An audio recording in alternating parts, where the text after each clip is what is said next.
So how did Stone Cold Steve Austin come about?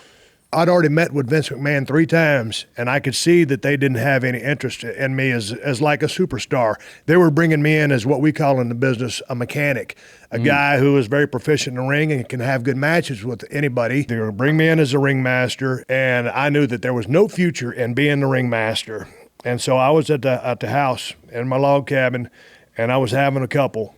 And I watched his show on HBO about that serial killer, Richard Kuklinski, who was a hitman over in Chicago, whatever. And I don't endorse nothing the guy did, but the guy was called Iceman because he was very cold-blooded. And but I was a heel in the business. I was a bad guy. Oh, okay. So it's my job to be hated. So I took that idea and I called the office. I said, hey, man, I got this idea. I want to be like a cold-blooded, remorseless, a heel. And I told them about the Iceman name. Well, there was a guy in Texas at World Class Championship Wrestling who had already been the Iceman King Parsons, because we don't want to do that. And so they sent me 3 pages of these horrible names: Fang McFrost, Otto von Ruthless, and Ice Dagger.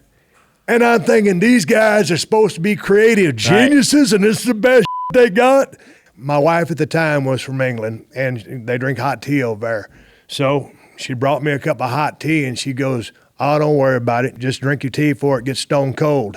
And she said, that's your name, Stone Cold Steve Austin.